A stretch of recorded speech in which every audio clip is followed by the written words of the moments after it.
Hi, everyone. So in the most recent one of these, it was called Repetition with Novelty Makes the Heart Grow Fonder. I discussed characters and how much information the writer should reveal about them and how much they should withhold, how much they should convey. Obviously, it depends on the characters themselves, what their purpose is in the story, what the purpose of the story is. But in general, I am drawn to heroes and villains and sort of like NPC side characters where there's a lot being withheld, right? They're just concealing some of these. I think this is true for everything.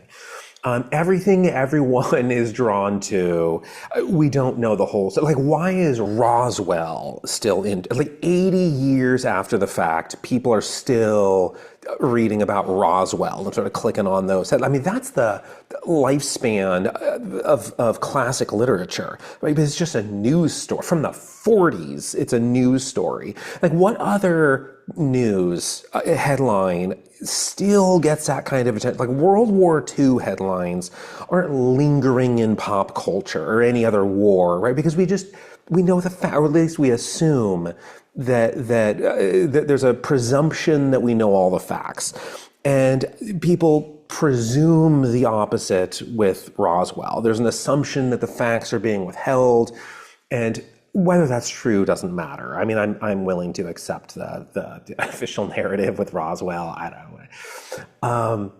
But something like the Beatles, go back to the 60s and the Paul is dead theories, I don't believe it for a second, but I will read about it for an hour because it's so fascinating. The sort of conspiratorial, hypotheses that people are coming up with. Again, the assumption is there's more to the story. There's a truth being withheld. And that assumption is what sustains our curiosity. To provide all of the facts is to kill our wonder. And wonder is such an effective vehicle for immersion. And immersion is so fragile. We're always one thorough explanation away from eviction, from that book, from that movie, from that musical indulgence, whatever it is. And a similar phenomenon exists in comedy. Humor is so fragile too. If you over-explain your joke, you do so at the expense of that humor. And a good comedian, they provide the perfect amount of information. If it's too little, I don't get it. Not because it goes over my head, it just doesn't come anywhere near my head because you didn't give me enough to go on. And then opposite that, if you give me way too much to go on, way too much information, I'm not going to feel in on it. It's just in between, like a proper grizzly porridge. If you give me that, I won't feel like I participated. I met you halfway. You said the joke, you came up with it, but I'm the one who figured out why it's funny. That's what it feels like. That's the little ruse that a good comedian can accomplish. Even if it's a joke where like the whole purpose is it's a setup into a surprise. The context of that surprise, like why is that twist of expectation funny? If you don't trust the audience to understand, what makes that funny, and you over explain it, you deflate the whole joke. I no longer feel like I'm a part of it. This is just your thing, and I'm sitting here passively listening to your lecture or whatever. A good talk show host, they take this to the extreme. It's not just a trick of implied involvement, where the audience feels involved, where they're sort of duped into feeling like they're on the inside, of some inside jokes. The host will set the guest up to say the witty line, like out loud, the guest thinking themselves clever. I came up with this all on my own. They deliver the punchline. A good talk show host will set the guests up to say that, but they lead them along in the conversation with these well-placed potholes that the guests just unwittingly fall into, they just stumble into the funny lines. But a novelist is doing so much more than setting up a punchline. In this case, setting up a resolution in Act 3. In a novel, there are like universal lessons or themes that are sort of ingrained in the work. There's character development, there's world building, character development of a kind. There are changing relationships and life circumstances. I guess that would be external change, so sort of Act 2A stuff. There are also internal changes, Act 2B material. There are hopes and obstacles that are sort of preventing you from actualizing those hopes. There are, like enemies and rivals. Some of them, obvious, some of them unknown. There are failures. There are, hopefully successes, in the end, at least, maybe there's a success. And I think that there's foreshadowing for all of that and 1,000 other things that the writer is doing. So in addition to being sort of a structural comedian, architecturally, setting up the resolution, a writer has to be kind of a magician at the same time.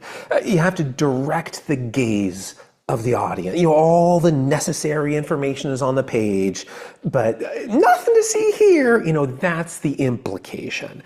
So just pay attention to this, trivial thing while I sleight of set up the spectacle, that's coming soon. Here's an ordinary paragraph of ordinary distractions to keep you from seeing what else I did on that same page.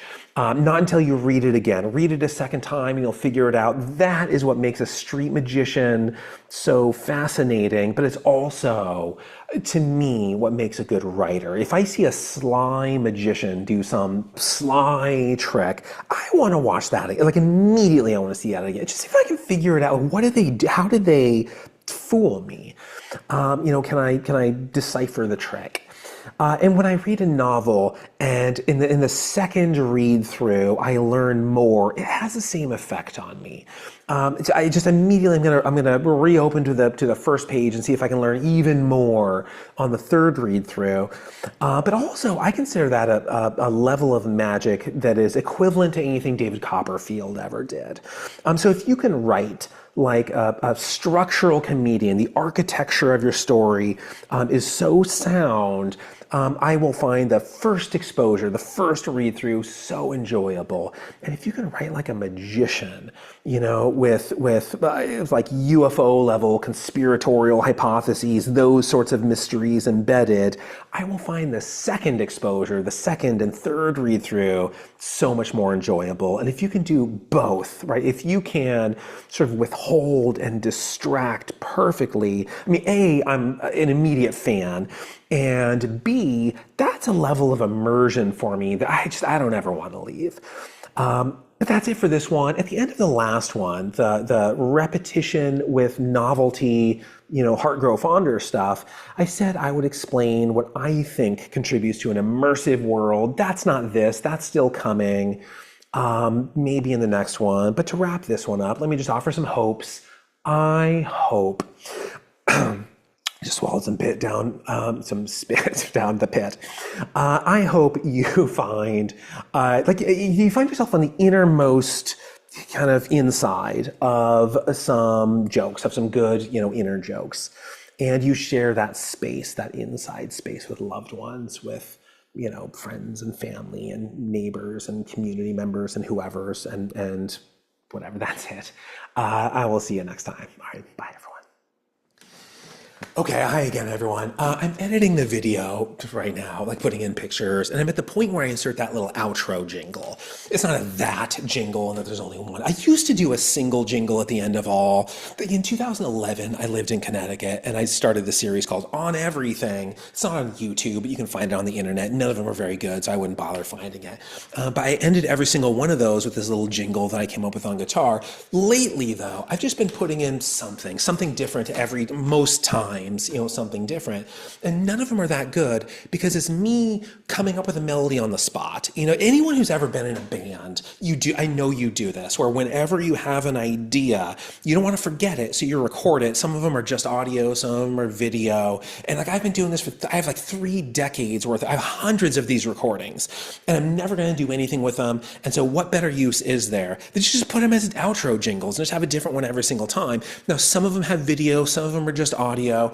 I'm going to put the video in for today's because I'm sitting right there as I'm playing it. It's from Easter of 2020. So this is like 6 years ago. My kind of scruff is less gray, and you can see what I'm doing with my hands, so I wouldn't forget I was videotaping it.